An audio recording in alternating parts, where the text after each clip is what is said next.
আসসালামু আলাইকুম my lovely viewers, welcome back to my channel Marina's cooking show. আশা করছি সবাই সুস্থ আছেন। আজকে আপনাদের সাথে শেয়ার করব করলার ভর্তা রেসিপি।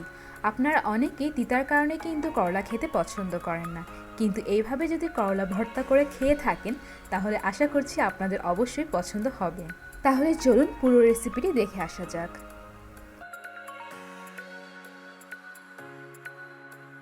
একটা ফ্রাই প্যানে আমি সামান্য পরিমাণ পানি নিয়েছি। এখন এর মধ্যে আমি আগে থেকে ধুয়ে ও কুচি করে রাখা 250 গ্রাম করলা এবং 2টা ছোট আলু দিয়ে দিচ্ছি। আপনারা চাইলে আলুটা অ্যাভয়েডও করতে পারেন। এরপর এতে সামান্য পরিমাণ লবণ দিয়ে সিদ্ধ হওয়ার জন্য ঢেকে দিচ্ছি।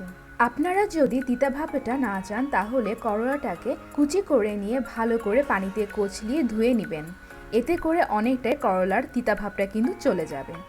আপনারা দেখতে পাচ্ছেন করলা এবং আলু খুব ভালোভাবে সিদ্ধ হয়ে গিয়েছে এবং পানিও শুকিয়ে গিয়েছে। এখন এগুলোকে আমি তুলে নিব। করলা ভর্তাটাকে আমি শুকনা মরিচ দিয়ে করব। আপনারা চাইলে কাঁচা মরিচও ব্যবহার করতে পারেন, তবে আমার মতে যে কোনো ভর্তায় শুকনা মরিচ দিয়ে বেশি মজার হয়। 2টা শুকনো মরিচকে আমি আগে থেকে শুকনো কড়াইয়ে একটু ভেজে নিয়েছিলাম। শুকনো মরিচগুলোকে এরপর সামান্য পরিমাণ লবণের সাথে ভালো করে মিশিয়ে নিচ্ছি। করলা ভর্তার জন্য আরও 2টা মেইন ইনগ্রিডিয়েন্টস হচ্ছে পেঁয়াজ কুচি এবং ধনেপাতা। এখানে আমি 3 টেবিল চামচের মতো পেঁয়াজ এবং ধনেপাতা কুচি করে নিয়েছি। এখন দিয়ে দিচ্ছি সামান্য পরিমাণ সরষের তেল। এখন করলা ও আলু সহ ভালো করে সব কিছুকে একসাথে হাত দিয়ে চটকে মিশিয়ে নিতে হবে।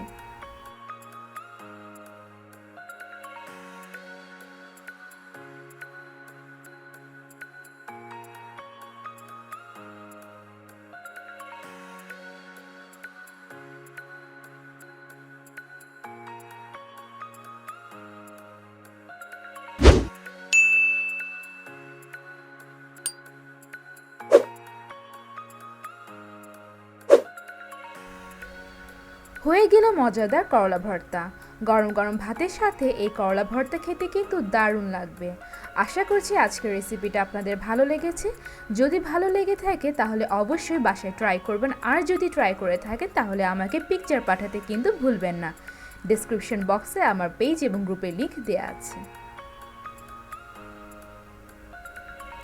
Also, please don't forget to give a like, comment and share my videos if you like, and please subscribe to my channel and click the bell button to get the early notification.